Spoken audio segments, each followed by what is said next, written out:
Encerrar o Dia dos Papais com a prática. Então, eu vou desativar os sons.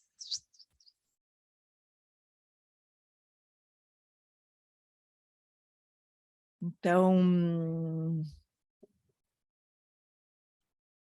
a gente começa com as preces. Antes de começar as preces, vamos só uns instantes trazer a consciência para o corpo. Deixar a mente acalmar um pouquinho.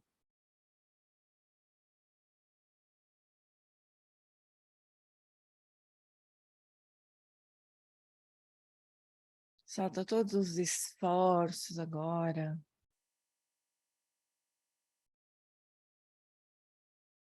Só abre espaço para a nossa prática agora.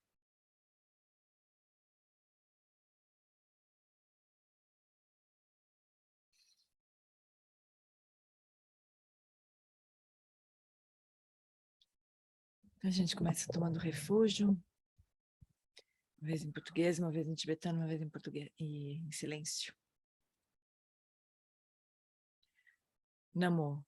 No Lama, que é a corporificação dos Sugatas, da natureza das três joias, eu, juntamente com os seres dos 6 reinos, tomamos refúgio até nossa iluminação.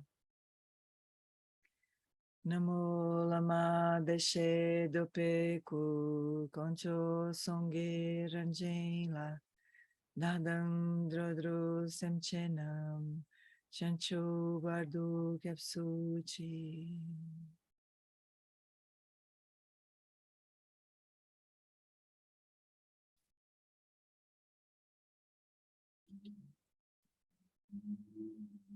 Para benefício de todos os seres, eu faço surgir o espírito do despertar e cultivo a realização do Lama como Buda. Por meio de atividades iluminadas, treinarei cada ser de acordo com suas necessidades e faço o voto de liberar o mundo. Semke droa kondong tu ama sangye drubneni ganla gando trinleki droa droa dam chao.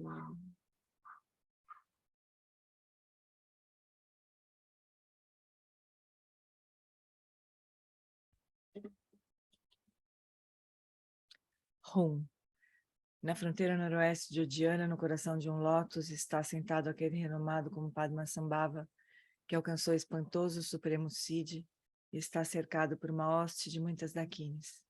Seguindo suas pegadas, dedico minha prática, por favor, aproxime-se e conceda suas bênçãos. Guru Pema Siddhi Hum. Hum Argen Yogi Nurjan San Pema Gesar Dompola Yansen Chogi Madrunye Pema June Shesudrak Kordo Kandro Mampekor Keki Jesu Dadruki Jinge Lapche Sheksu So Guru Pema Siddhi Hum. Hum Argen Yogi Nubjan Sam Pema Gesar Dompola Yansen Chogi Madrumye Pema June Shesudra Kordu Kandro Mampekor Keki Jesu Dadruki Jinge Lapche Sheksu So Guru Pema Siddhi Hum. Agora nós recitamos um mantra, um mala do mantra do Guru, Om Ahom Vajraguru Pema Siddhi Hum, Om Ahom Vajraguru Pema Siddhi Hum, Om Ahom Vajraguru Pema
Mahum Vajraguru Siddhihom, Mahum Vajraguru Siddhihom, O Mahum Vajraguru Siddhihom.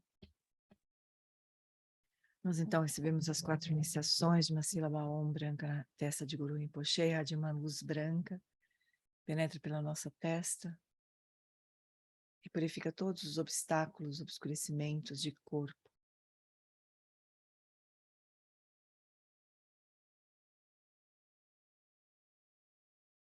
De uma sílaba A vermelha na garganta de Guru Rinpoche, de uma luz vermelha que penetra a nossa garganta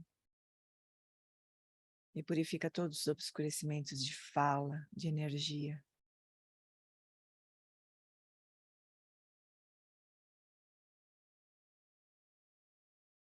De uma sílaba Rum azul no coração de Guru Rinpoche, de uma luz azul que penetra o nosso coração, purificando todos os obscurecimentos de mente.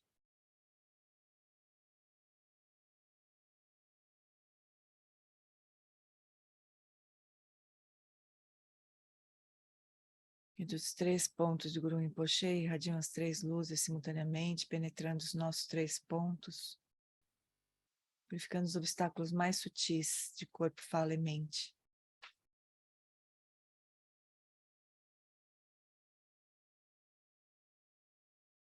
Guru Rinpoche, então, passa pelo topo da nossa cabeça, diminui em tamanho, se dissolve em luz e penetra pelo nosso canal central até o nosso coração.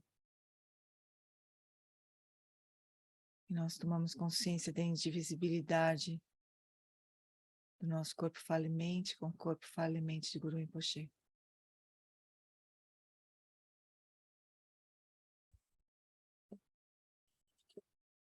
Agora, então, se vocês quiserem mudar de posição para fazer a prática, nós passamos diretamente para a prática.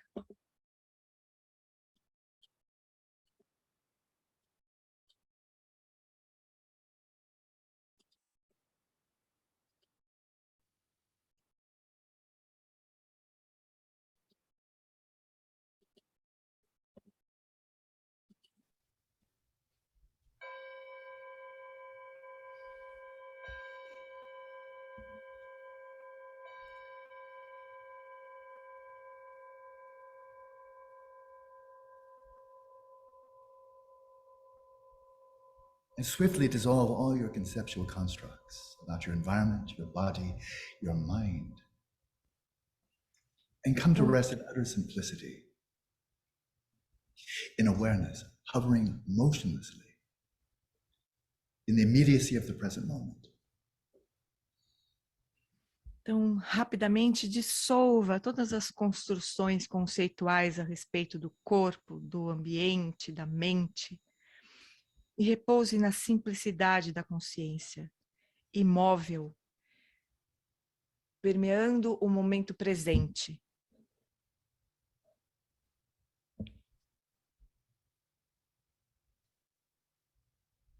Rest there for a moment, utterly at ease, still and clear. Repouse aí por uns instantes, completamente à vontade, quieto e claro.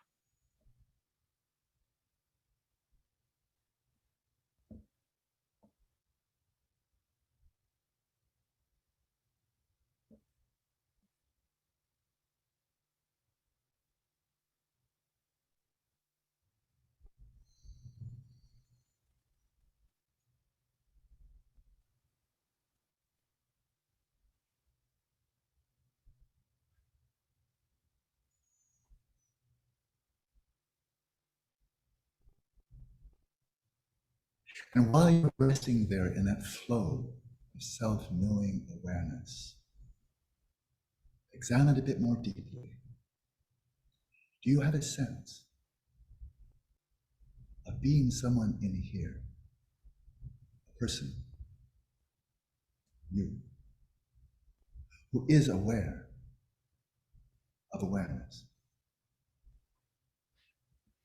Enquanto você repousa nesse fluxo de consciência que se autoconhece, investigue mais profundamente.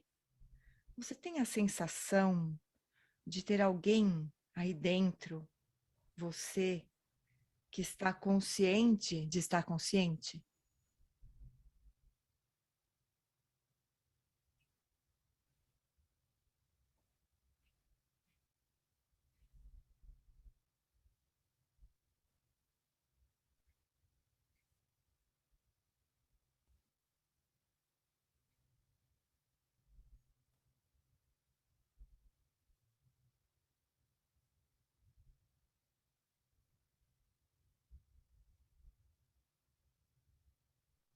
Do you have a sense of being you in here who is meditating? Are you the agent who's engaging in this practice? Você tem a sensação de ser esse eu que está aí dentro meditando, que está fazendo essa prática? Let's not philosophize. Let's go right into immediate experience with the question, how do you experience yourself? Not who do you think you are, who do you sense you are? Mas nós How não do you vamos, experience your own identity? nós não vamos filosofar aqui. Nós vamos acessar a experiência direta por meio dessa investigação. Como você experiencia esse eu? Como você sente esse eu? Que experiência você tem nesse eu? Não aquilo que você pensa que é, mas o que você sente que é.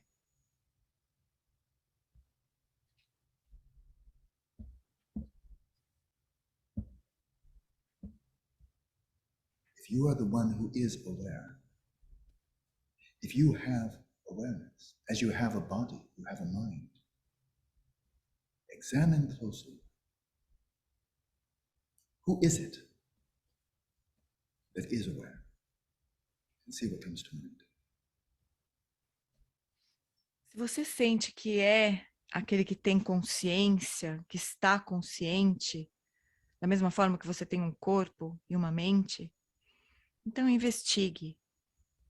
Quem é esse que tem consciência? O que vem à sua mente quando você responde a essa pergunta? Do you sense that you really exist? Are you really here? Você sente que você realmente existe, que você está realmente aqui.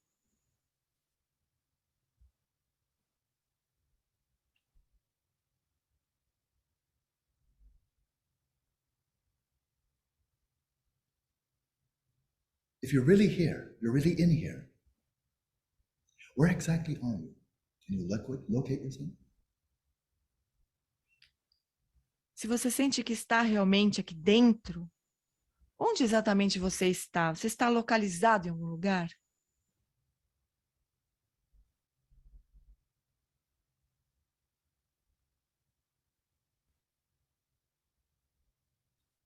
You may sense that you're located in your head. A lot of people do. Você pode ter a sensação de estar localizado na cabeça. Uma grande parte das pessoas sente isso. If so, what part of the head? The frontal cortex, the brainstem? What part of the head are you in? Então, em que parte da cabeça você está? Você está no córtex pré-frontal, no cérebro? Em que lugar? And how big are you? Do you feel the whole head? Or are you just in one part of the head? Que tamanho você tem? Você ocupa a cabeça inteira ou só uma parte da cabeça?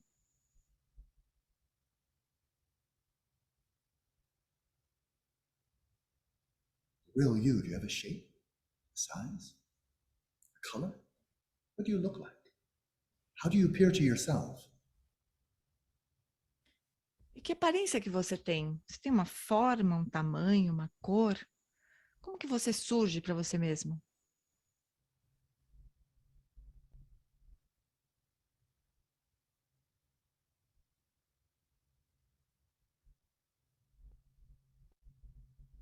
Is this just all a projection, a superstition, thinking you're inside your head? Isn't that a ridiculous idea? Mas isso é um pensamento equivocado, é uma superstição. Você não está na sua cabeça.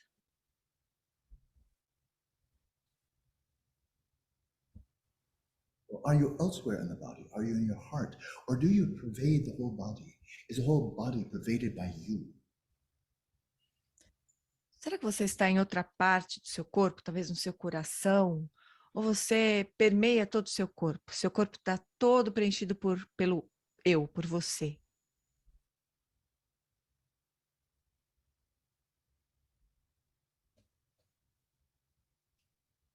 You know what your body looks like. But what do you look like? Are you a body-shaped ghost? Give a color? Or it's just sheer fantasy? Are you really looking anywhere? Você sabe como um corpo se parece, que a aparência tem um corpo. Você tem uma mesma aparência? Você é como se fosse um fantasma, com um corpo de fantasma? Ou você tem uma cor, uma outra forma? Que aparência que você tem?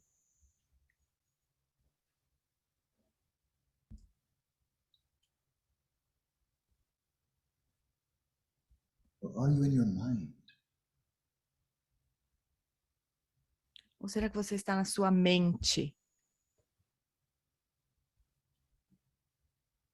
And if you feel you're located in your mind, then ask, where's your mind located? Are we going back to the head again? We've been there, done that.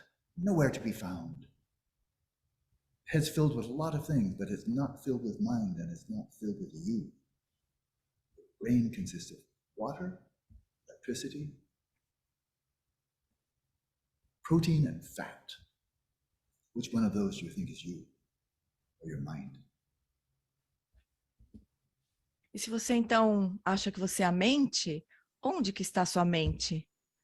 Será que ela está na cabeça e nós vamos voltar para esse assunto? Nós já pensamos nisso, nós já fizemos isso, já investigamos. Na sua cabeça só existe água, eletricidade, proteína e gordura. Qual delas você acha que é a mente, que é você?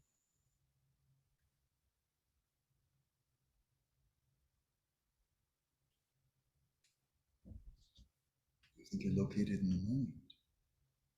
Where? Are you located in the thoughts? In the memories, in the emotions, desires? Are you located in your dreams or images? These are all just mental events. Why do you think any of them is you?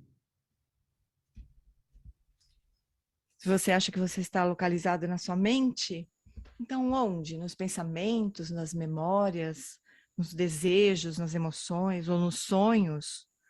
Esses são apenas eventos mentais. Por que você acharia que esses eventos mentais são o eu?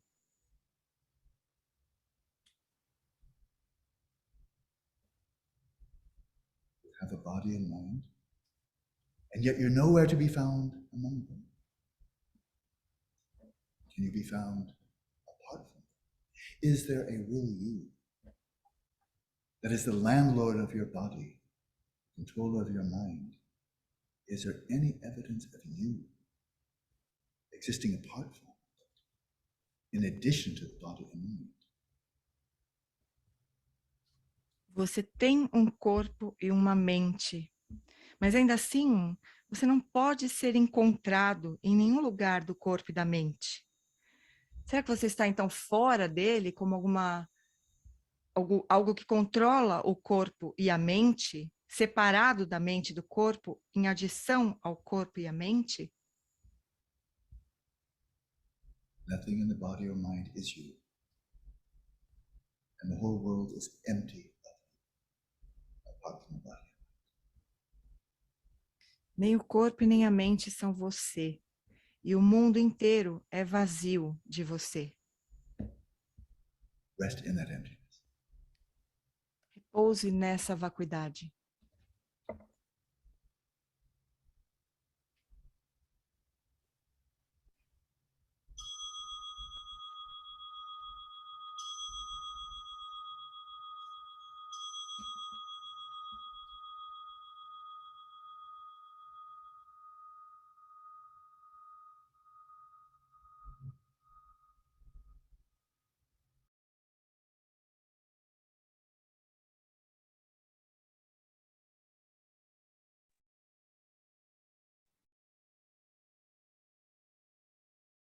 É muito rápida essa prática, né? Meio correria. Mas é muito interessante, né, essa prática. Quando o Lama vai falando essas coisas, né? Será que você está na cabeça? Que parte da cabeça? Na cabeça inteira? Ou só num pedaço da cabeça? A gente acha ridículo, né? Que ridículo. Claro que não, né? Mas daí onde que tá, então, né? Aí começa a estressar, assim, começa a acabar com as opções. Estressar nesse sentido, né? de acabar com as opções. A gente vai vendo que essas práticas, elas realmente são necessárias, né? E tem um efeito, assim, porque a gente vai vendo que não tá na cabeça, não tá no corpo, não tá no corpo. Tem umas práticas que o Lama fala assim, então se eu cortar um pedaço do teu braço, vai sobrar menos de você, porque você não tem um braço. E a gente vai ficando sem resposta, né? Cadê esse eu, né? Afinal das contas. É muito interessante, essas práticas são muito interessantes. E delas tem esse efeito, né? A gente não conseguir responder. Não consegui responder, não consegui encontrar, né? Não consegui encontrar. A gente é obrigada a falar, não tem mesmo onde ser encontrado, não é? E eu lembro que o Lama falava assim, não é que a gente não encontra. Então, por exemplo, vamos supor que a gente tem uma bolsa de mulher, né? Bolsa de mulher geralmente é aquelas bolsonas que você perde qualquer coisa lá dentro, você perde o cachorro, perde tudo lá dentro da bolsa. Aí alguém fala assim, cadê? Deixa eu ver se meu celular tá na bolsa. Você pega, olha a bolsa assim, não tá. Não é que não tá, né? Você não olhou direito, né? Mas aí você pega e tira tudo da bolsa. Joga tudo em cima da mesa, olha. O celular realmente não tá aqui, né? Ele não pode ser encontrado dentro dessa bolsa. Então, essa é a parada dessas práticas, né? Não tem onde ser encontrado. O eu não pode ser encontrado em lugar nenhum. Não é que a gente olhou mais ou menos e não achou. Não é que a gente não achou, né? É que não pode ser encontrado mesmo. E essa experiência, ela precisa ficar cada vez mais clara para a gente, né? Para a gente começar a se ligar com o que a gente se identifica. Acho que essa que é a coisa importante, eu acho, né? Eu estou falando, assim, nas minhas reflexões, agora vou dizer, né? Porque a gente vai se dando conta de com o que a gente se identifica. E daí, o que a gente faz por conta dessa identificação, que não é real, né? Porque a gente vai se identificar cada hora com uma coisa. Fala, Ninhal, Paulo. Tá fechado. Me diz uma coisa, nesse caso, assim, quem experiencia o que vê? Quem é esse que experiencia, toma experiência? Então, qualquer resposta que a gente der não é, né? Porque se a gente responder de uma forma muito conceitual, assim, muito intelectual, a coisa não funciona. Mas o que a resposta talvez mais apropriada seria a própria consciência que se autoconhece, né? Mas aí a gente não acha que a gente é uma consciência que se autoconhece, né? Seria Rigpa, né? A gente não tem essa experiência, essa que é a verdade. A gente pode ouvir os lamas falarem isso, a gente ouviu o Lama Santen falar a semana inteira sobre isso. Essa consciência que se autoconhece, não sei nem como é que estava traduzido lá, mas consciência que se autoconhece, que é a consciência vendo, se enxergando, operando dessa forma limitada, se identificando com aquilo que não é, né? Uma consciência que tem consciência da própria operação da mente. Mas a gente não tem experiência de ser isso. A gente acha que a gente é o corpo. Se a gente vai investigar, não é. A gente vê que não, né? Que não. Se a gente faz essas práticas, você fala, realmente, não sou meu corpo. Eu tenho um corpo, mas eu não sou exatamente o meu corpo, né? Não, acho que eu sou minha mente, mas que parte da mente? A gente vê que não é também. A gente não encontra resposta, assim, quando a gente procura. Mas nas situações, em cada situação, conforme as situações surgem, a gente se identifica com alguma coisa, né? Se alguém agride nosso corpo, a gente se identifica com o corpo. Se alguém fala mal de alguma característica mental, nossa, a gente se identifica com a mente e se defende. Quer dizer, a gente vai se identificando com muitas coisas diferentes e a gente nunca consegue chegar na conclusão de que é isso mesmo que eu sou, então. Né? Aí, mas não adianta a gente só ouvir os mestres dizendo isso, né? A natureza nossa verdadeira é essa consciência que se autoconhece, que se autopercebe. Não adianta a gente só ouvir isso, né? A gente precisaria soltar todo tipo de identificação e reconhecer que tudo é vazio de nós, né? Como o Lama fala no fim da prática. O corpo, você não é seu corpo, não é sua mente, o mundo inteiro é vazio de você. Quer dizer, não tem onde encontrar esse eu. Não é que a gente não existe, né? Lógico, né? Isso é uma idiotice falar isso, mas a gente não existe do jeito que a gente acha que existe em cada situação que a gente se envolve, sofre e se aflige. Gê, Mas, oi. quero fazer 2 comentários bem rápidos. Quando, há muitos anos atrás, eu não tinha nenhuma formação de nada, de autoconhecimento, eu fui transferido do meu trabalho de Curitiba para São Paulo. E quando eu estava chegando em São Paulo, o avião pousando, naquela época me veio uma pergunta muito idiota, mas legítima pela... Eu perguntava, como é que a minha alma sabe que eu estou aqui? Ah, olha só. Então, hoje, a gente... Depois disso, vi várias, né, correntes, uma dizendo que eu estou aqui no coração, ou aqui no pouco abaixo do umbigo, mas um monte de coisa assim. E essas abordagens que eu estou conhecendo agora no budismo, de dizer que essa consciência ela é co-expansiva com o espaço, né, coexistente com o espaço, ou ela é coextensiva com o espaço, né? Ou essa visão de que eu existo, a consciência ou a minha mente, né, ela existe no tempo, mas não no espaço. Então são coisas que me chamam muito a atenção, com uma reflexão muito original mesmo no budismo, diferente de tudo que eu já tinha visto, mas muito interessante, porque é esse desafio que a gente viu agora, né? Uhum. Tá, e esse desafio não é só uma pergunta que eu vejo minha, leiga, eu vejo que neurocientistas, fazendo pesquisas biológicas profundas, também não encontram nem onde é que está a memória. É, Então, realmente é é. muito interessante isso. Porque são coisas imateriais, assim, né? Para começo, assim, são imateriais. A gente não tem como medir, localizar e tudo mais, né? Mas tem uma coisa importante, assim, né? O corpo ele tem uma conexão com a consciência, com certeza, né? Essa pergunta sua, Sim, como é que sua alma sabe que você está aqui, né? Tem uma conexão com o corpo.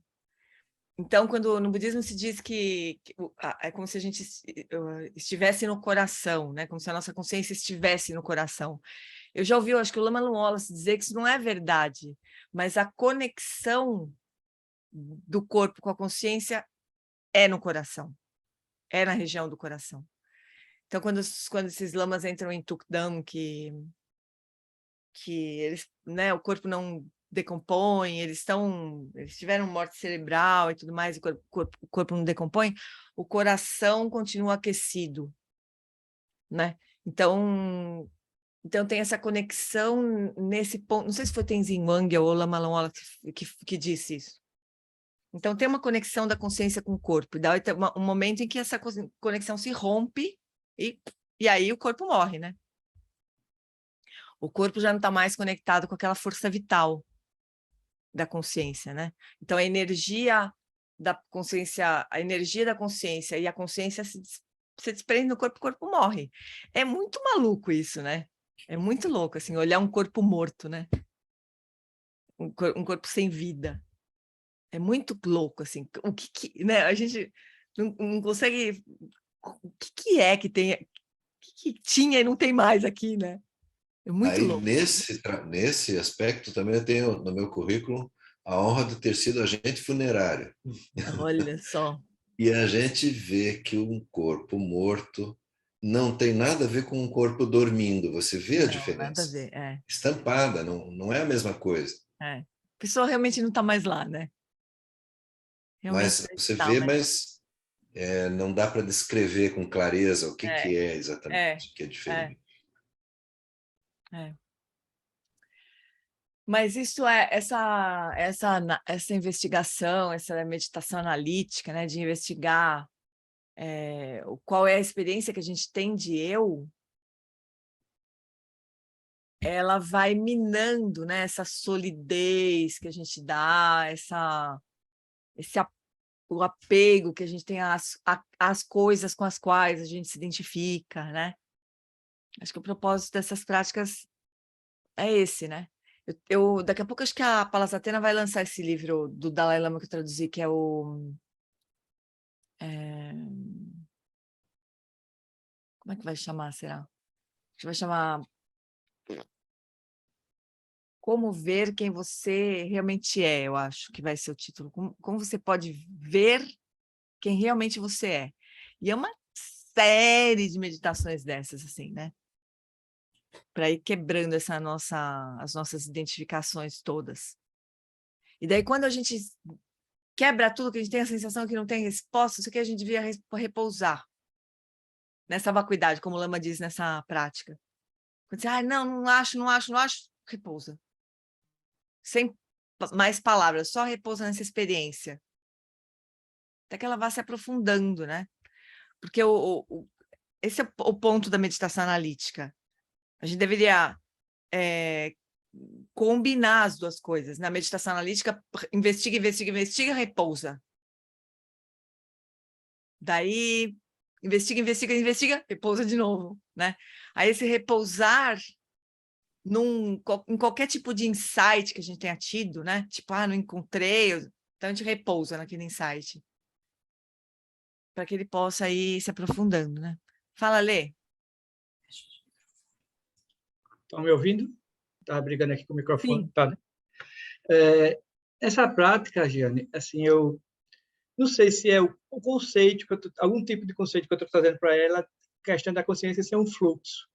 E aí, quando a gente segue todas as perguntas que a gente não encontra, eu consigo repousar nessa ideia de fluxo.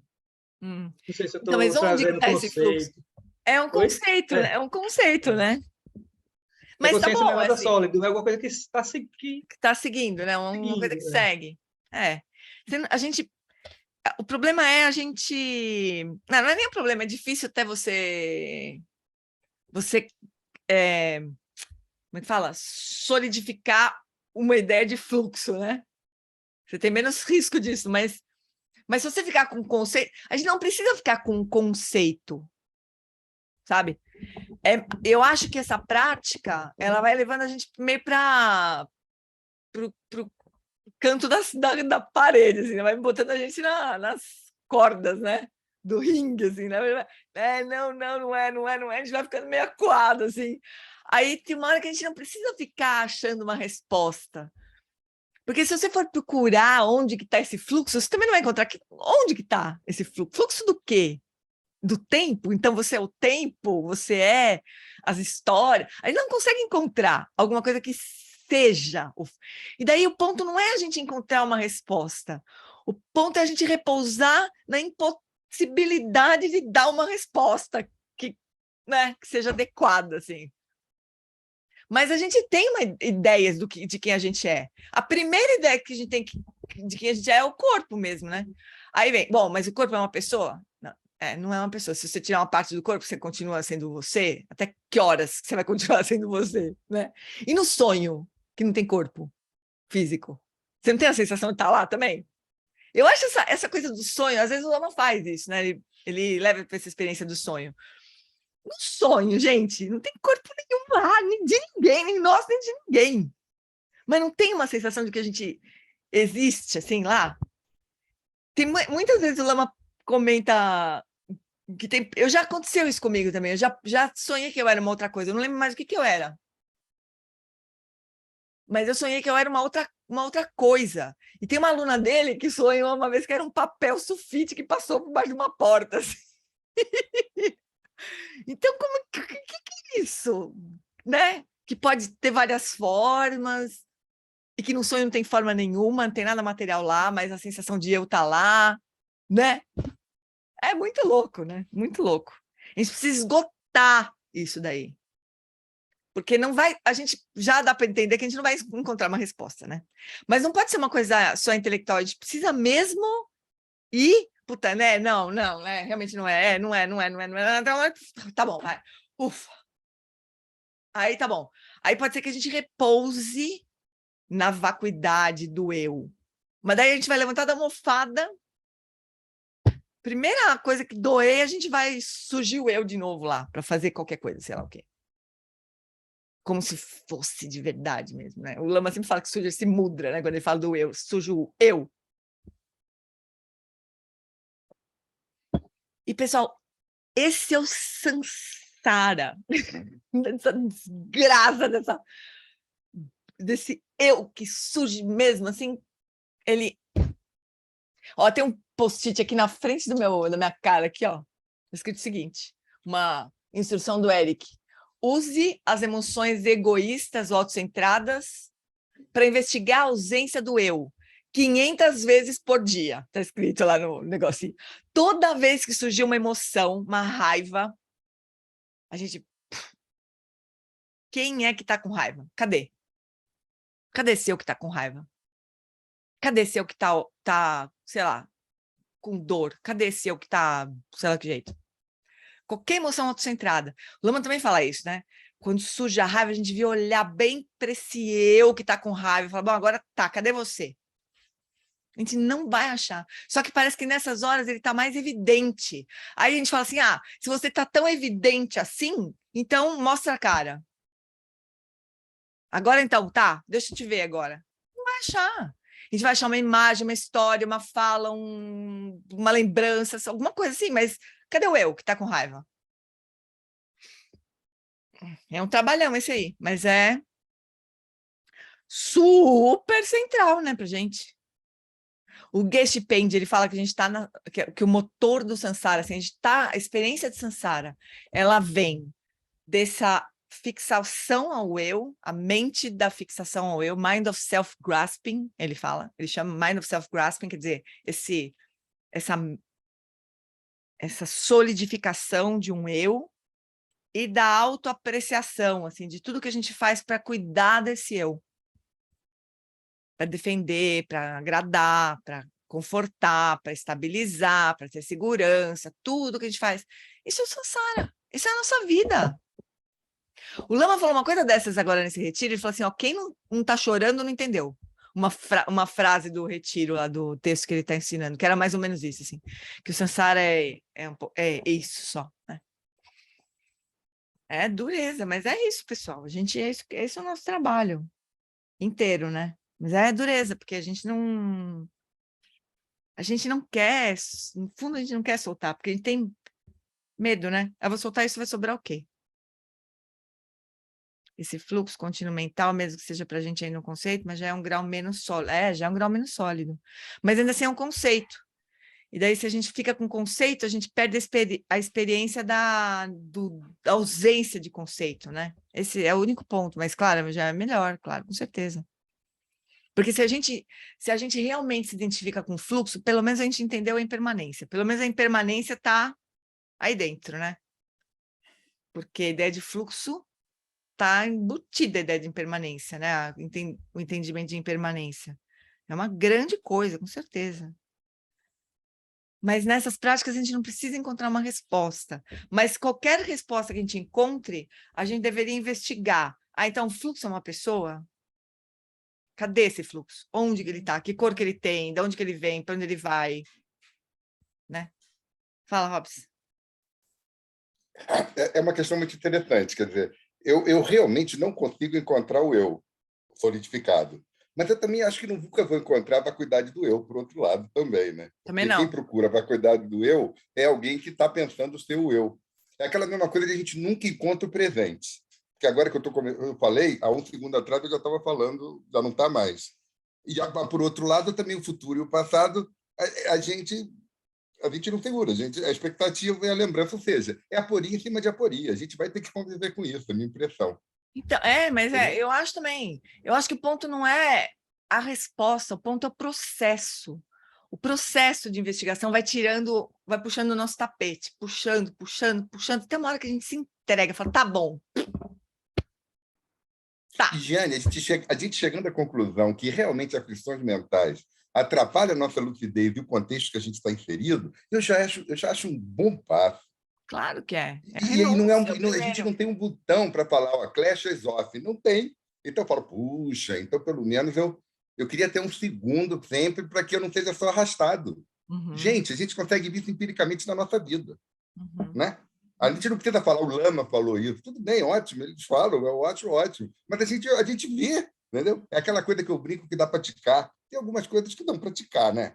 Que a gente está imerso na impermanência, dá para ticar.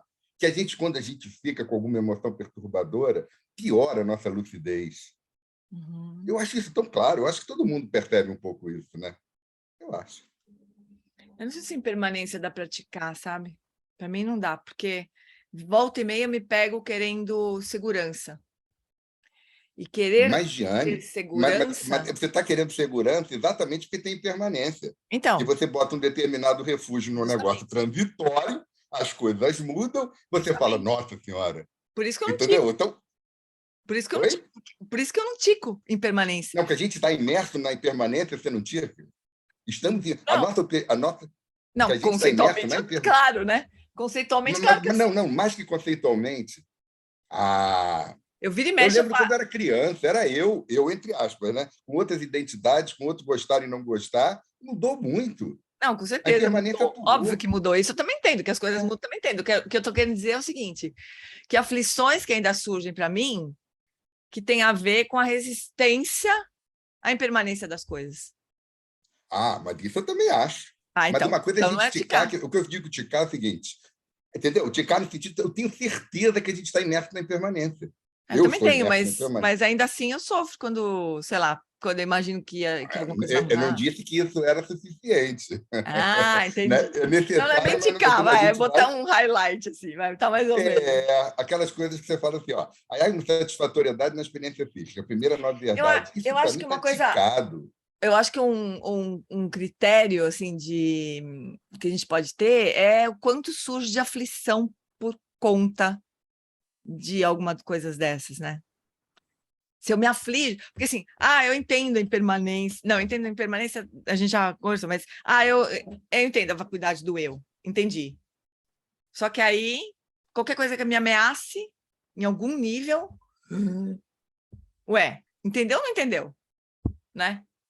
Porque né, se tivesse realizado, vamos dizer assim, entender, a gente É entende, mas verdade. realizado, né? Não surgiria Mas aflição. É que nem aquela história do mestre e do discípulo, né? Que o mestre, em tese, era realizado. Aí o discípulo sacou que não era bem assim, que o mestre tinha um apego ao eu ainda ali, né? E o discípulo passou o mestre. Não sei se vocês conhecem essa história. O discípulo ultrapassou o grau de realização do mestre. E o discípulo percebeu, né? Assim, então o senhor realmente atingiu, né, a realização, assim, da vacuidade do eu. Ah, sim, sim, sim. Aí o discípulo criou uma ilusão de um elefante enlouquecido, enfurecido, vindo para cima do mestre, e o mestre desesperado gritando. Aí o elefante, puf, desapareceu na frente dele, né? Aí o discípulo falou, ué, o senhor não tinha atingido a realização da vacuidade do eu? Aí o mestre realmente, né, atingiu a realização. Mas não tinha atingido, né? Então, acho que o grau de aflição que as experiências provocam na gente pode ser que seja uma boa medida para a gente, né? De quanto que a gente avançou, né? Mesmo naquela compreensão mais profunda, né? acho que sim. Né? E tem uma coisa interessante que, por exemplo, eu estou convencido que a vida de vigília é o tipo de sonho. Aí você fala, então resolveu? Não, porque pesadelo é horrível, entendeu? O fato de ser um tipo de sonho não significa que quando a gente entra na zona de turbulência, sai da zona de conforto e vai para o pesadelo, a gente sabe que aquilo vai passar. Mas enquanto aquilo está acontecendo, a aflição, no meu caso pessoal, vem, entendeu? Você fala, isso vai passar? Vai. Mas aqui nessa hora está muito ruim. Você fala, então só conceitualmente eu saber que é um tipo de sonho não é uma condição, acho que necessária e não suficiente também. Ajuda, Não mas é a não completa o realização ainda, serviço. né? Não é, eu acho. Não é a realização, é. Muito bom, amores. Vamos avançar um pouquinho no texto? Olha só. A gente parou nessa frase aqui, né? Então, isso nos leva a uma transição muito suave. Próximo tópico principal nessa fase 3, que a fixação é as identidades dos fenômenos, né? Então, além de tudo, tem isso, tem a reificação do eu, e na mesma moeda tem a fixação dos fenômenos, né? Apesar que eu não entendo exatamente como é que isso acontece, mas os arhats, eles têm a realização da vacuidade do eu, e eles não têm a realização da vacuidade dos fenômenos. Eu não consigo, minha mente ainda não alcança isso, eu não entendo como é que as coisas são diferentes, mas são. Então, vamos ver. Vamos ver se a gente consegue entender. Talvez seja uma boa pergunta para o Lama. Isso leva a uma transição muito, muito suave, então, da fixação às identidades dos fenômenos, que é reificar tudo o mais. Então, a fixação às identidades dos fenômenos emerge disso, do fixar-se ao eu. Vamos lembrar, do substrato surgem as energias kármicas que resultam na consciência substrato. Em seguida, emerge esse sentido muito primitivo de autocompreensão, não, de autofixação ou apreensão, self-grasping. Então, surge um eu, fixação ao eu. Vou corrigir aqui.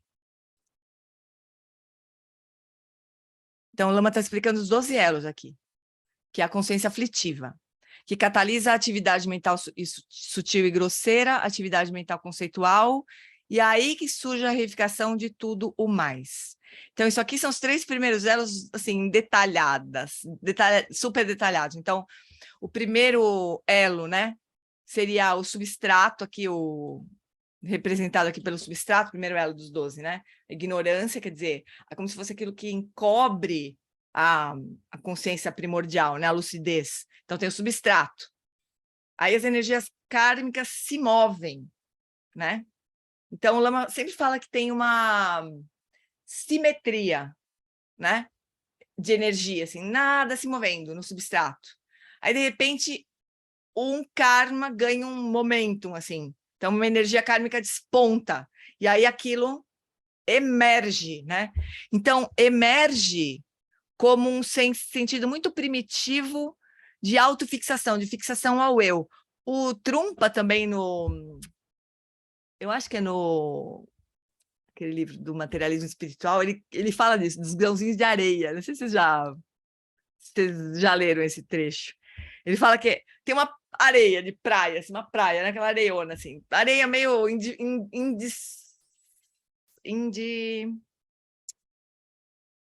que palavra que eu quero falar? Indefinida, assim, vai. Os grãozinhos todos meio misturados, assim.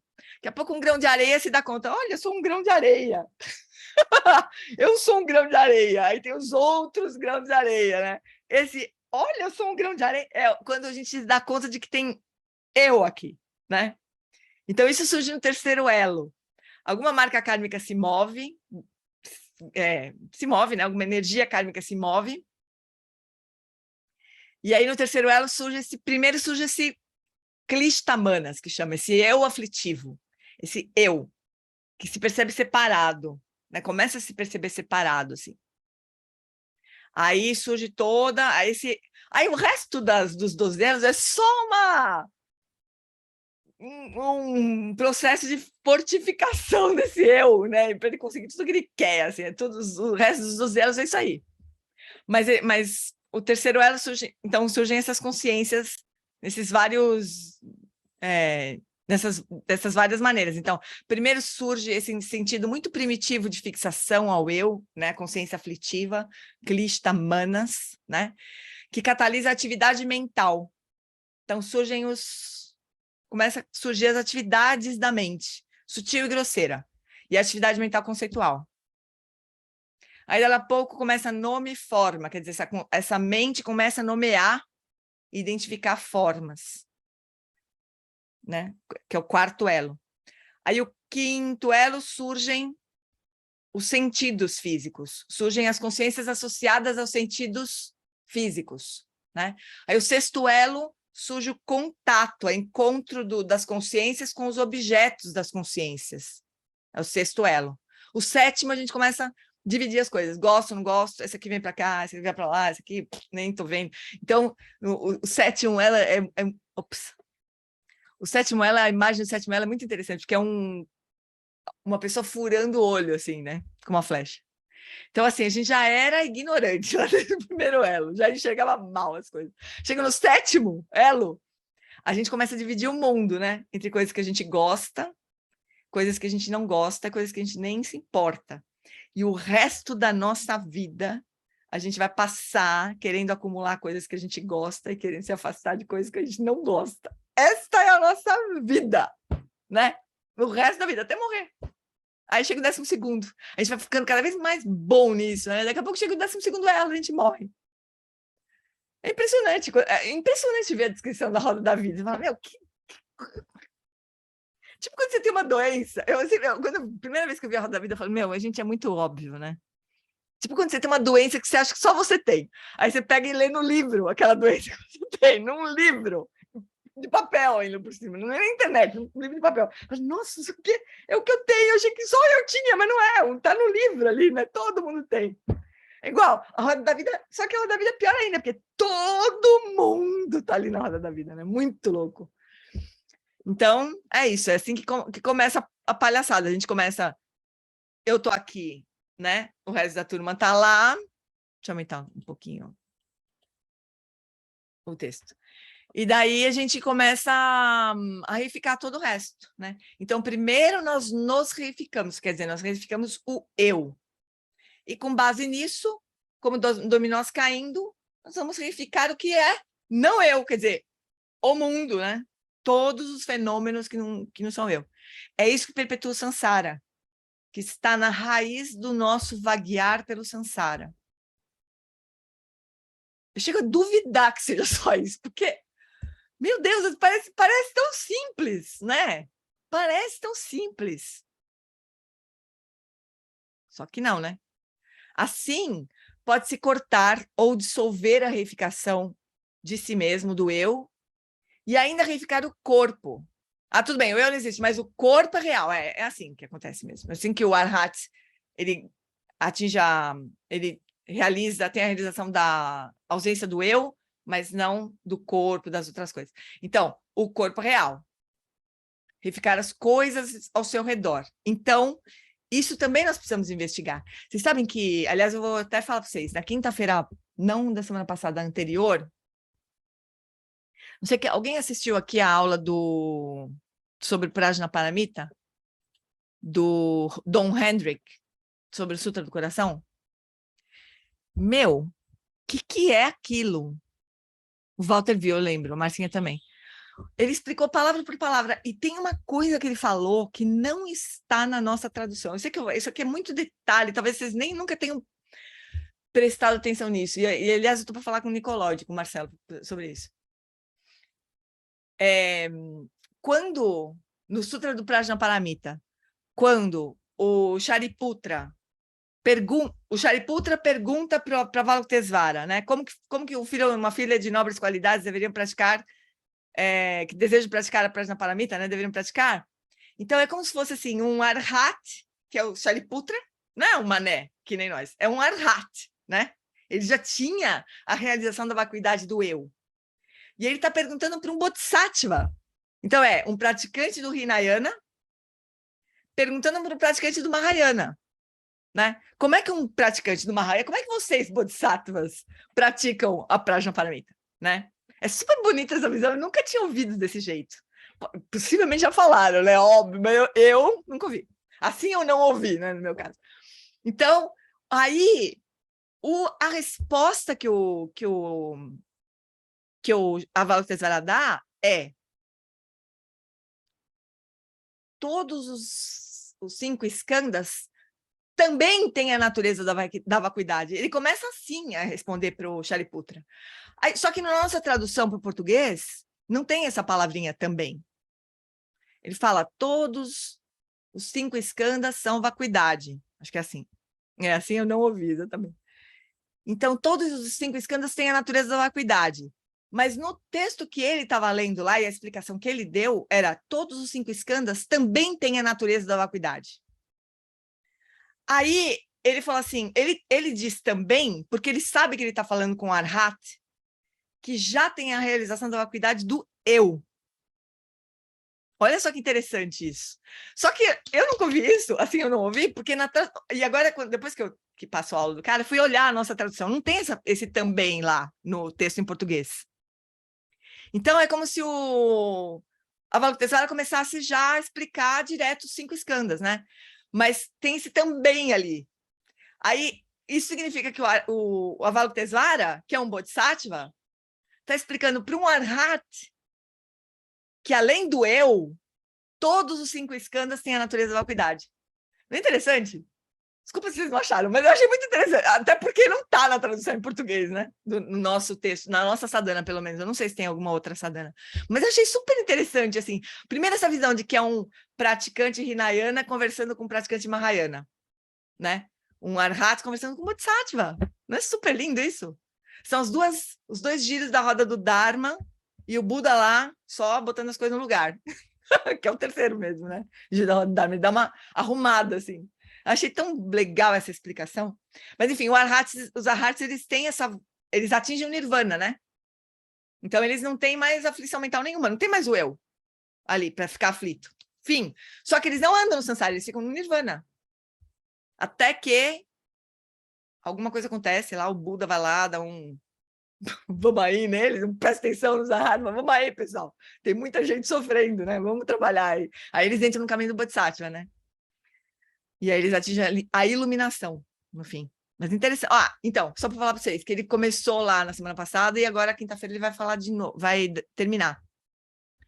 Então, dá para assistir a anterior e quinta-feira assistir a segunda parte, né? Ele é muito bom, esse homem. Professorzão.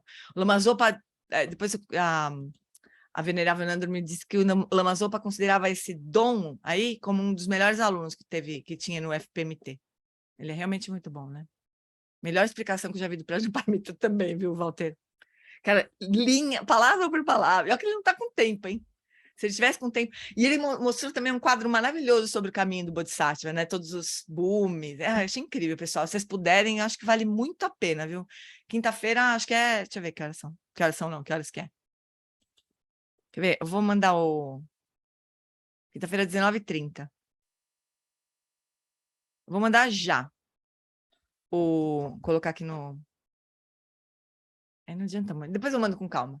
Porque tem que mandar o link da aula passada e o link para vocês assistirem essa próxima semana. Ficou gravado. Ficou gravado primeira semana retrasada, né?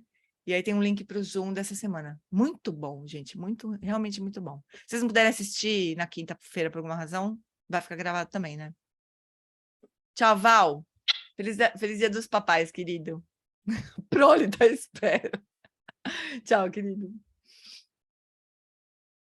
Então tá bom, vamos andar mais um pouquinho? Ó, esse convite aqui que eu vou mandar para vocês, ó. Desse Sutra do Coração com Don Hendrik, às 19h30. Eu vou descobrir essa coisa desse também aí. Eu achei tão incrível essa explicação. Caramba, cadê o texto aqui?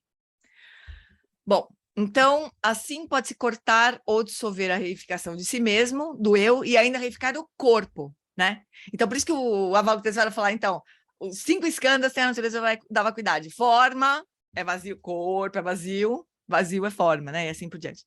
Mas o corpo é real, reificar as coisas ao seu redor. Então, isso também precisamos investigar. Investigar essa fixação às identidades dos fenômenos, ou seja, tudo que não é o eu. E existem 4 abordagens para isso. Buscar as bases de designação dos nomes, para ver se o referente do nome é encontrado na base de designação. Isso é primeiro. Depois, 2, destruir a fixação à permanência das coisas. 3, combater a falha de benefício e dano. E 4, essa parte que eu mais gosto, fazer colapsar a falsa caverna de esperanças e medos. Lá no Dharma Tola é fazer colapsar a falsa caverna das aparências. Eu acho maravilhoso isso aí. Fazer colapsar. Cai igual quebra-cabeça, desmontando. Tudo isso é Vipassana, para compreender a verdadeira natureza da realidade. Então, no decorrer dessa investigação, ele vai desconstruir todos os tipos de fenômenos. A Denise postou o link aí da aula passada. Tudo, eu peguei lá que tu compartilhou no grupo. Sabe, Gê, quando o Lama falou isso no retiro, me deu uma sensação tão, não sei se ruim, mas quando o Lama fala de colapsar essa falsa caverna de esperança e medo, dá um vazio. Eu adoro. Para mim dá uma liberdade. Eu sei, mas me dá um assim. Dá um medo, dá um medo, dá um medo. Dá um medo, né? Parece que tu tá no nada, tu tá nada. É uma sensação estranha, não tem como descrever. Mas eu cheguei a escorrer uma lágrima quando o Lama falou no retiro. É lindo de morrer, eu acho. Eu sempre, quando primeiro eu aprendi, ouvi falar da falsa caverna dos aparelhos, me lembrei do Truman, do show de Truman, sabe? Quando ele bate com o barco no cenário, assim. E que ele se dá conta que ele estava num cenário de filme, né? É muito comovente. Mas essa é a nossa situação, né? Essa é a nossa situação. A gente não precisa nem furar o cenário, é só acender a luz só para a gente fazer colapsar a falsa caverna das aparências. No Hinayana era mente apenas? Não era mente apenas, Valmar. Mente apenas já é caminho do meio, já não é do caminho do meio, mas já é Mahayana, né? É um tipo de filosofia que já está indo para o caminho do meio. Hinayana é vacuidade do eu só. Todo o resto nem interessa, eu acho, mas todo o resto existe, na verdade. Não só a mente. O mente apenas, só a mente existe. Tudo bem, não existe nada fora, mas a mente existe. Esse é o mente apenas, né? É a escola do Yogacara. Mas Hinayana não. Hinayana ainda é antes disso. É só a vacuidade do eu mesmo. Eles realizam a vacuidade do eu e ficam lá descansando no Nirvana. Dissolvido no Nirvana ali, né? Até que um Buda vai lá e presta atenção. Então, no caminho do meio, começou a vacuidade também da mente. O Nagarjuna acaba com tudo, né? A vacuidade é vazia, até a vacuidade é vazia, mas antes disso ainda, os praticantes do mente apenas, eles tinham realização da vacuidade do mundo material, mas a mente existia. Mas eu não sou erudita, viu, Valminha? É melhor você perguntar para o Marcelo essas coisas. Mas Hinayana não é a mente apenas ainda. Não é já a escola da mente apenas, é antes disso. Mas, enfim, eles atingem isso, né? Atingem o Nirvana só. O que foi, Dê, que você falou? Deixa eu ver. Fia, você vai para iluminação. Como é que você pode ter medo da iluminação? Você prefere o Sansara? Não é o Sansara. É que a gente tem duas opções. Pois é, mas tem a ver com o que o Paulo falou no início. É um pouco assustador. Né? Como tu mesmo falou, a gente... E quanto mais tu vai estudando, mais tu vai tendo a noção de que isso aqui é tudo construído, que é tudo um sonho, mas essa sensação de a gente querer ter certeza e tem certeza que nada é certo, é que dá um colapso, né, no coquinho. Então, Dê, o Lama fala que nesse sentido, assim, a gente precisa fortalecer nosso refúgio, sabe? Porque ele fala que para quem tem refúgio forte, a vacuidade é um alívio. A realização da vacuidade é um alívio. Agora, se a gente não fortalece o refúgio, aí a vacuidade é amedrontadora, assim, dá muito medo, né? Mas a gente fica no meio do caminho, a gente tem um pouco de refúgio, um pouco não tem um pouco de quer realizar a vacuidade, um pouco não quer. É essa situação que a gente está, né? Um pouco a gente quer. A gente oscila, né? Mas assim, o Sansara é um estado de mente, não é um lugar. Pensa nisso. A gente não vai para outro lugar. Tá. A gente não vai para outro lugar. Essa questão do refúgio que tu falou agora. A questão do refúgio é muito importante, né? A gente está a gente está indo na direção da iluminação da nossa mente, né? Não é para um outro lugar onde, sei lá, como as coisas são, não é. Isso vai acontecer se a gente continuar no Sansara, fia. A gente vai ter medo de continuar no Sansara, né? Porque isso sim, a gente vai para um lugar que sei lá o que vai acontecer, né? Essa situação que a gente está. Agora, iluminação do que a gente vai ter medo, né? Então, se colapsa a caverna das aparências, o que sobra é a mente do Buda, a nossa própria mente, inseparável da mente do Buda. Eu não tenho medo, não. Eu não tenho medo. Eu queria furar logo essa parede, queria ir lá e furar.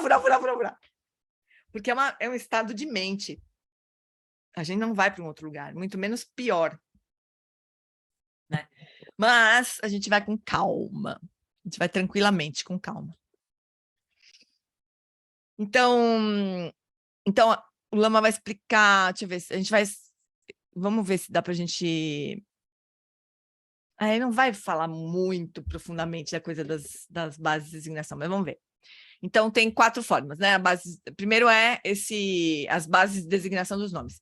Então, no decorrer dessa investigação, ele vai desconstruir todos os tipos de fenômenos físicos. Começaremos com o único fenômeno físico no universo com o qual estamos mais intimamente familiarizados, porque podemos ver tanto de fora, a gente pode ver os nossos corpos, né? A gente pode olhar para ele, quanto de dentro. Né? Mas, então, também a gente experiencia esse fenômeno físico de dentro. Nós conhecemos esse fenômeno físico mais intimamente que qualquer outro fenômeno físico. Portanto, ele diz, ao investigar apenas os nomes do corpo, ou seja, as bases de as designações, na verdade, né? A compreensão de tudo mais se seguirá.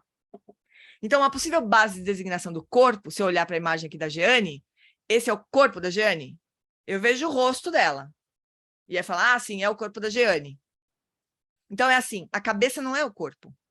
A cabeça da Jeane não é o corpo, é apenas uma cabeça. E assim vai, parte por parte, né?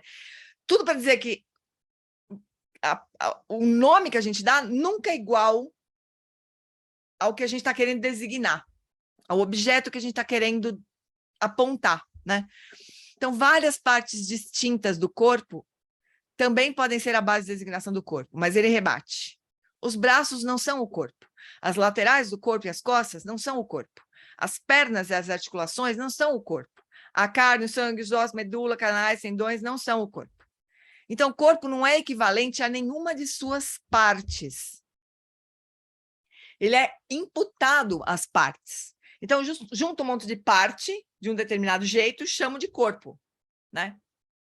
Mas aí você pode pegar o braço. Quantos braços você tem? Bom, tem um braço aqui, mas o braço, quando se trata disso, então, da mesma forma, em relação aos braços, os dedos não são os braços, nem o antebraço, nem a parte superior dos braços, nem o ombro, nem a carne, nem pele, nem osso. E a gente poderia olhar para as pernas não são quadris, coxas, panturrilhas, dedos dos pés, nem o que se chama de coxas são carne, ossos, medula, canais, tendões. Então, nós temos uma sensação. Eu tenho um corpo que consiste em uma cabeça, uma garganta, um torso e membros, e essas são as suas partes. E ele tem muitas partes. Possui órgãos internos, tem pele, ossos, carne, assim por diante. Mas o corpo não é idêntico a nenhum de seus constituintes individuais separadamente. E não é idêntico a todos eles juntos. Se alguém pegasse meu corpo, espero que quando eu estiver morto, e cortasse em pedacinho, e colocasse todos os pedaços na mesa, fígado aqui, braço aqui, outro braço ali, parte da cabeça, muito sangue, quem diria que tudo isso é um corpo? Você diria que é uma bagunça. Mas mesmo que todas as partes do meu corpo estejam sobre a mesa, e eles não tenham perdido nenhuma gota de sangue, todas essas partes juntas ali em cima da mesa também não é um corpo.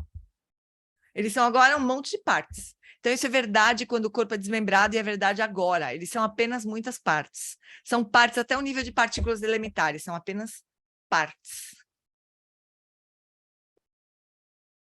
Então, começamos em termos de fenômeno físico, começamos com o fenômeno físico que conhecemos melhor, que são os nossos próprios corpos, e vemos que não é inerentemente existente.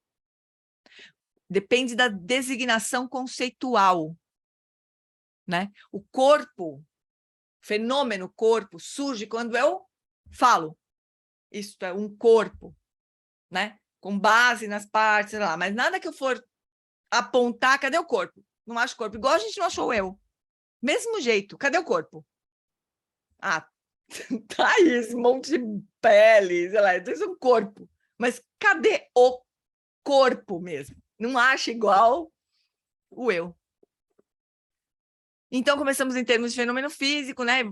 A gente vai para braço, depois mão, depois ponta do dedo, e você continua indo cada vez mais, até que vai até as partículas elementares, e o objeto é designado em algo que ele não é, que não é o objeto em si, né? Nunca a designação, e nem a base de designação é idêntico ao que a gente está querendo apontar. Isso também é verdade para partículas elementares. Elas são designadas com base na massa, rotação, carga elétrica, assim por diante. Mas nenhum dos atributos de uma partícula elementar é a partícula elementar, ou é uma partícula elementar. Elas são todas vazias de partículas elementares, desde partículas elementares até galáxias. É muito louco isso, né? Da mesma forma, agora isso aqui a gente deixa para a semana que vem. Isso aqui dá uma canseira, né? Para mim dá uma canseira, não sei para vocês. Para mim me dá uma canseira. Mas é tudo isso para a gente... Eu acho muito útil esse conceito de base de designação. Agora, lá no Dharma-Tolo, eu acho que é mais legal ainda, sabe? Porque lá ele vai falar de aparências, né? E aparências são tudo que surge para os nossos 5 sentidos. E para a mente, para memória de coisas que a gente tem. Então, tudo que a gente percebe são aparências. Aí a gente junta as aparências e chama de, sei lá, garrafa, né? Eu junto uma aparência visual, que eu estou vendo aqui uma forma, uma cor, sei lá, uma sensação tátil que eu tenho quando aperto a garrafa, né? Eu lembro que é uma garrafa, que eu posso pôr água dentro e tudo mais. Me chama de garrafa. Mas tudo que eu conheço sobre a garrafa, quer dizer, a garrafa ela é constituída de aparências, né? De formas, de sensações que eu tenho, visuais, talvez auditivas, se eu bater nela, sei lá, táteis, o mundo inteiro. Por isso que eu acho chocante essa coisa da falsa caverna das aparências. Percebe que tudo que a gente está percebendo à nossa volta são aparências, imagens visuais, né? Sons, cheiros. Eu acho isso muito louco, muito louco. Acho isso muito incrível. Então, colapsar a caverna das aparências seria isso, né? A gente realmente ter essa realização de que a gente está se relacionando com aparências. A nossa mente está juntando, né, coisas e tal, mas nada de sólido, de verdade, né? Até coisa que a gente chama de sólido, né? Por que a gente chama de sólido? Porque é um tipo de sensação tátil que a gente tem, né? De solidez, não é? A gente fala, nossa, isso aqui é sólido, essa mesa aqui é sólida. Por quê? Porque é o tipo de sensação que eu tenho. Mas, sei lá, tem mestres que atravessam as coisas, né? Modificam os elementos, assim, mas o que a gente chama de solidez é um tipo de sensação tátil que a gente tem. Fala, Hobbes. O que eu acho também mais estranho nisso que você está falando é que esse juntamento tem uma operacionalidade, né? Tem, claro. Tem causalidade. Aí você fala, gente, entendeu? Então, na hora que se constrói, é tudo construído, mas tem padrões. É uma coisa não impressiona, não, você? De você olhar assim e falar, a gente está no âmbito da causalidade, então aquilo parece real, mas é real, no relativo entendeu? Porque as coisas acontecem com nexo causal. Mas aquilo... essa causalidade, ela tem um determinante kármico, né? Isso que é maluco também. E a gente nem sabe como seria se a gente não seguisse a causalidade que a gente vê tão claramente assim. Olha, vou dizer, esse retiro com Lama Santa também tá bem bom, viu? Eu sei que eu fico enchendo o saco de vocês, dando 1 milhão de... olha isso, olha aquilo outro, mas, esse retiro com Lama Santa é incrível. Porque ele tá falando disso, né? A gente segue a causalidade mesmo. E a gente acha que ela é, obviamente, real. Para nós, né? Para os bichos não é. Portanto, não é intrinsecamente causal, né? Mas eu concordo contigo, né? A gente compartilha muitas percepções de causalidades, né? Mas tem, E durante claro, algum o lama tempo funciona, entendeu? funciona por Durante algum nós. tempo a coisa funciona. Então, Funciona. a gente chega, entendeu? Então, aí você fala, mas olha, isso funciona, mas está tudo construído. Você poderia operar a mente de uma maneira não causal. Aí eu não sei nem o que é isso direito. Eu também não sei. Eu poderia Também não operar a sei. mente, não, é como se fosse a consciência prístina autocognoscente. Diz Isso o deve ser Lama bonito. Santen. O Lama Santen diz que, na verdade, a gente é que enxerga os padrões de causalidade, mas que todos os surgimentos são não causais. A gente Como se enxerga a os gente padrões de fosse, causalidade. é como se a gente fosse um pedaço de Alaya Virginana, em que, como você falou, Manas bota como se fosse uma cerca, a gente se acha separado e a causalidade entra ali direto. Mas é claro que tudo vem do aspecto secreto. Mas eu só falo isso de ouvir dizer. Eu também, só de ouvir dizer. Não tenho a menor experiência disso. Mas eu acho que faz sentido, entendeu? Eu acho que faz sentido. Eu acho. Com certeza. A Valma está falando da aspiração de bodhicitta, né? Pensando nessa aflição que dá ao vislumbrar a vacuidade, o refúgio, a aspiração da bodhicitta é crucial para a gente não se sentir separado. A gente se esquece da bodhicitta, talvez. Eu acho, não, com certeza que a gente se esquece. A gente não tem bodhicitta, na verdade. Não é nem que a gente se esquece, a gente não tem. O Lama Santen tem trabalhado muito a questão da dualidade, né? Que é a nossa mente dual que trabalha toda essa questão. Ela que vai criando. Que vai enxergando esses padrões, né? A razão do sofrimento é a mente dual. É isso, daqui a pouco é outra coisa. E a gente tem karma muito parecido, né? Claro. A gente está aqui humano, entendeu? A gente compartilha todos os karmas, né? A gente partilha, mesmo para aquelas pessoas que a gente não gosta. É muito parecido com a gente também. Por isso que a gente acha que é muito real, né? Porque é muito compartilhado. O Dzongsa, ele fala isso, né? Ele dá aquele exemplo do Vajrayana que eu acho sensacional, assim, como é que o Vajrayana opera. Então ele fala assim, imagina que você tem como é que chama? Icterícia, né? Então você tem um depósito de bilirrubina na sua retina, você vê tudo amarelo, né? Então você está vendo tudo amarelo. Então todo mundo vê tudo amarelo. Então você pega um papel, né? Quem não tem icterícia vê que é branco, né? Mas como todo mundo tem icterícia, todo mundo vê amarelo. Aí chega um lama e fala assim, olha, isso aqui no Hinayana, por exemplo, eu não lembro bem se é assim, mas vocês vão entender do Vajrayana para o Mahayana como é que é. Isso aqui, na verdade, você está vendo amarelo, né? Porque você tem você comeu não sei o quê, e você vai... Então, você tem que parar de comer não sei o que lá, porque daí você vai deixar de ver isso amarelo. Então, se abstém de comer muitas coisas para que você possa ver isso aqui por fim, depois de muita purificação, ver isso aqui como branco. Aí o Mahayana, sei lá, o Lama fala assim, olha, você está vendo isso aqui como amarelo... Porque eu não vou saber explicar isso. Porque, olha, aconteceu isso, aquilo outro, lá, e agora você tem uma coisa no seu olho que é amarela, que faz você ver amarelo, mas, na verdade, com o tempo também, depois de muito praticar, você vai conseguir ver que isso é branco. Aí o Vajrayana, o Lama chega e fala assim, olha, isso aqui é branco, viu? Veja como branco. Ponto, não fica explicando, olha, porque você tem que ter isso, porque tem uma bilirrubina, não sei o que lá. Isso aqui é branco. Você treine ver isto como branco, porque é assim que é. Pronto, acabou, né? Esse é o Vajrayana. Mas aí o Dzongsa fala assim, mas a gente não acredita, sabe por quê? Todo mundo tá vendo amarelo, né? Só vem um lama, do nada, fala, isso aqui não é amarelo, isso aqui é branco, mas todo mundo tá vendo amarelo. Só aquele maluco lá, que vem lá do Tibete, sei lá, dos quintos dos infernos, que fala que isso aqui não é amarelo, é branco. Só esse maluco que tá vendo que é branco. É muito engraçado, mas esse é o problema. A gente compartilha todo esse karma, né? Todo mundo vê do mesmo jeito. A gente fala, só pode ser assim, né? Até que vem um, fala que não. É dureza, viu? Dureza. E o pior é que a gente nem... Nossa, a gente não consegue ver, né? Então a gente fica... Dá medo, né? Dá essas... Tem toda a razão. A gente não sabe para onde que aquilo vai levar a gente, né? Mas o que a Valma falou é isso mesmo. Se a gente se agarrar na aspiração da bodhicitta, isso mesmo. né, de aspirar a bodhicitta, aí tá bom, a gente vai feliz, né? Fala, Ana, Paulo.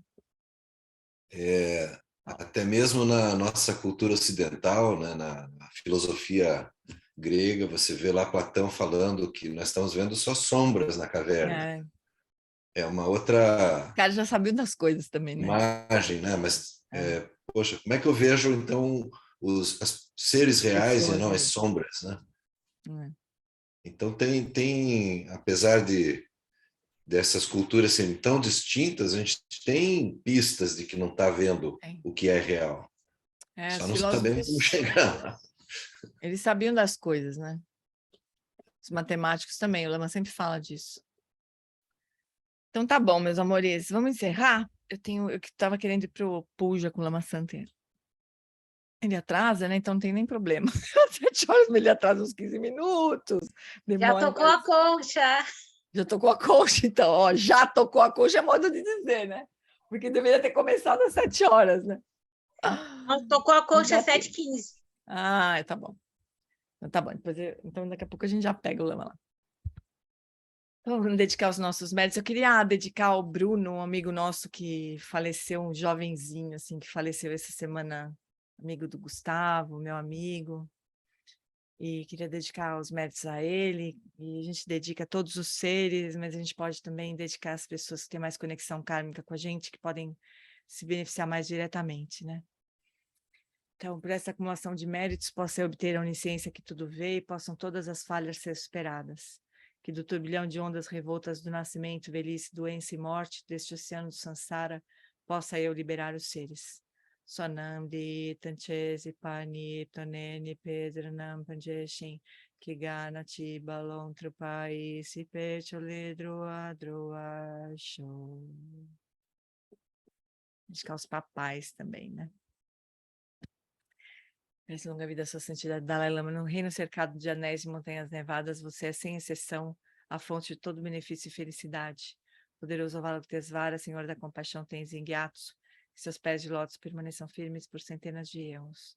Garira Wekurui Jinkamsu Pandandewa Malu Jumene Cherezi Tenzin Gyatso E Japekau Jebadu Tenjuchi Garira Wekurui Jinkamsu Pandandewa Malu Jumene Cherezi Tenzin Gyatso E Japekau Jebadu Tenjuchi.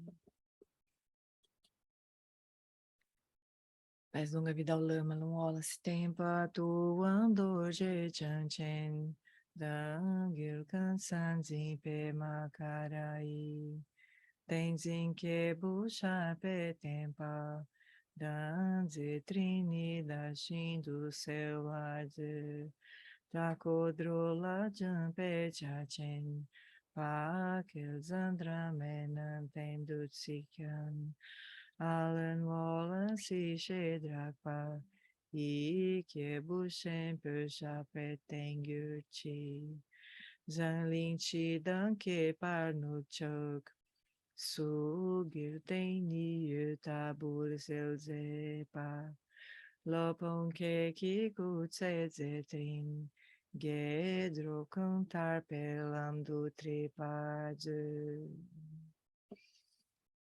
Professor Shakyamuni, o grande Vajradhara, aquele que sustenta os mistérios de todos os Jinas Padmasambhava, possam firmar os pés de lótus daqueles que sustentam os ensinamentos e fazem com que os feitos do Buda brilhem como o sol e a lua. Aquele que derrama uma grande chuva de amor sobre seres em terras distantes e sustenta-os com o néctar dos ensinamentos do Buda.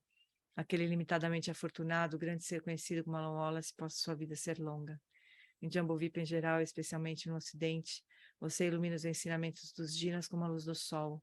Ó Mestre, possam sua longevidade e seus feitos ser muito extensos, e possa você guiar todos os seres no caminho da liberação. A extensiva tradição da transmissão de Padmasambhava é a escola da tradição antiga da grande perfeição. Do John Limpa é o sustentáculo desses ensinamentos da essência definitiva. Que seus profundos termos possam ser preservados pelo estudo e pela prática para que não diminuam até o final da existência condicionada. Que a extensiva tradição do grande ordem se estenda como espaço, esplendor dos tesouros espirituais, que são sua atividade iluminada, brilhe pelas 10 direções. que os sinais da virtude irradiem-se até preencher os cantos longínquos da terra e os ensinamentos durem e floresçam. Emarro Amitabha, magnífico Buda da luz infinita, com grandioso Senhor, compassivo Avalokiteshvara à sua direita e Vajrapāyana à sua esquerda, cercado por uma assembleia de incontáveis Budas, Bodhisattvas, nesse local maravilhoso de infinita alegria e felicidade, que é o reino celestial de Sukhavati, paraíso da bem-aventurança. Quando chegar minha hora de partir desta vida, posso eu seguir para lá, sem qualquer outro renascimento intermediário, e ao renascer nesse lugar, posso eu ouvir Amitabha face a face. Que esta minha fervorosa prece de aspiração possa ser abençoada pelos Budas Bodhisattvas das 10 direções, para que possa ser atendida sem o mais sutil obstáculo. Teyata Panchendriya Vabodhanaya Soha. Que a grande tradição da Bhattacharya do mestre Padmasambhava e do rei Trisundeu sempre possa florescer e permear os 3 reinos. Que a presença das 3 joias nunca separe do fluxo mental dos seres, assegurando assim um sublime bem-estar através dos 3 tempos. Quem lupcho sun ren uche zanin sasun chapa pedro jucho sun nawadan midrado sun gelesho. Por esta virtude posso eu rapidamente realizar o lama de Odiana e posso eu conduzir todos os seres sem exceção a esse estado de realização. Gewadi Nyududa Gorgan Lama Drupgyuni Drovachika Malupada e Salagopasho.